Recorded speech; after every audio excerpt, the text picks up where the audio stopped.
नमस्कार मु दुशासन पृष्टि आज शून्य न्यूज को आपण मानक स्वागत करुच्ची। आम पंचायत केते विकास आज देखा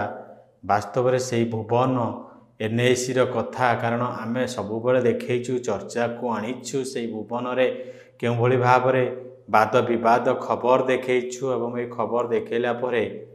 किछि गणमाध्यम सांबादिक माने निजक सांबादिक बोलाउथिबा गोटे गोटे बूम धरिचंती एवं निजक कहउचंती आमे सांबादिक। वास्तव में सही माने केते सांबादिक एवं केमितिका सांबादिक भुवनवासी माने भुवन ब्लॉक बासिंदा माने जानिछंती एवं तांको जणेबा आवश्यकता नहीं। पछरे जो माने भुकुच मु कहि रखुची पछरे जो माने भुकुच कौनसी फरक पड़ोनी भुकंतु कारण आमे आम काम कर चलू एवं आम सीधा सड़क कहूँ शून्य न्यूज रे भी आह्वान दूची भुवन जो सांबादिक माने पछरे गपुच जो मैंने पछरे आलोचना करुच ससाहस अच्छी सामना करूँ ससाहस अच्छी वाद विवाद न्यूज करूँ टंका नहीं कि पॉकेट बंद पार्टी बंद करके बसतु नहीं एवं जदि खबर टे कर खबर टे देखला बेले कहीं पछपट फाटुची से पछरे जो कहूँ सांबादिक मानकर आम आपण को भीतर को जावा आम आपण को भीतर खबर देखौछु जे वास्तव में आम एइथिपई कहूछु जे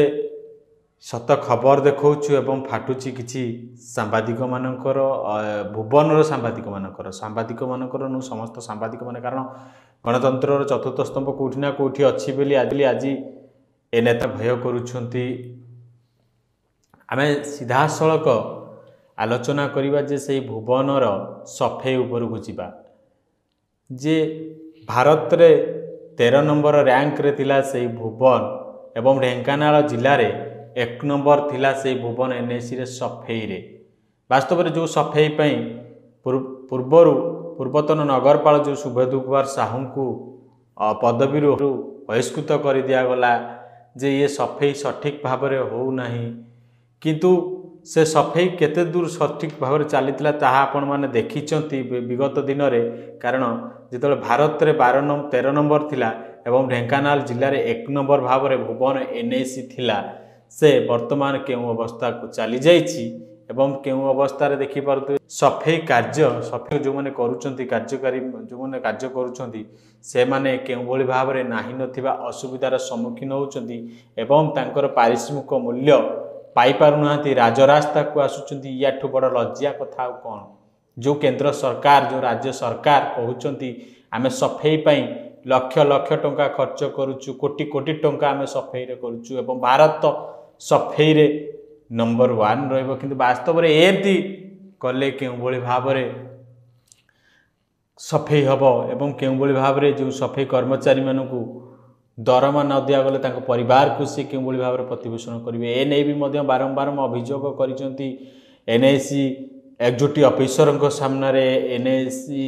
ऑफिसर मानक सामने एवं एठी बड़ दुख लगुछि जे जो विधायक आसीथिले एवं देखुथिले सफेई होउछि ना नहीं से विधायक को कौन ये दुसुनी से विधायक कामाख्यानगर विधायक शत्रुघ्न जेना को कौन ये कथा दुसुनी जे केउं भली भाव में राजरास्ता को ओलिलेनी सफेई कर्मचारी माने केउं भली भाव में तांकू पारिश्रमिक मूल्य दिया जाई पारु नहीं ये कौन पई वर्तमान सुधा पदक्षेप नहीं पारि नाहंती से कामाख्यानगर विधायक बा से भुवन एनएसी रो प्रशासन अधिकारी बाबू माने कौन होइथाई पारे कारण कारण आपण माने भुवन जनसाधारण माने देखिचंती विगत दिन रे केउं भली भाव में सफेई होउतला वर्तमान सफेई रो धज्जिया केउं भली भाव में उड़ी जाइछि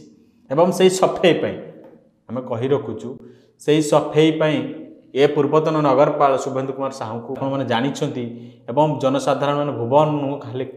भुवन जनसाधारण मानू कामाख्यानगर निर्वाचन मंडली समस्त पंचायतर समस्त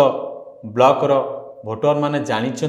विकासर बाधक साजुची किए ये आपण को आमको कहवाक पड़ोनी आपण मैंने जानी जनसाधारण मैंने जानी वास्तव में ए विकास कहीं अधूरा रही ए विकास केबे हब ଏବଂ ଏ ବିକାଶ ପ୍ରତି ଦୃଷ୍ଟି ଦେବେ ନା ନାହିଁ। ଯଦି ଏଭଳି ଭିଡ଼ିଓ ଆଗକୁ ଦେଖିବା ପାଇଁ ଆମ ଚ୍ୟାନେଲକୁ ଲାଇକ୍ ସେୟାର ସବସ୍କ୍ରାଇବ୍ କରିବାକୁ ଭୁଲନ୍ତୁ ନାହିଁ। ରହୁଛି ଜୟ ଜଗନ୍ନାଥ।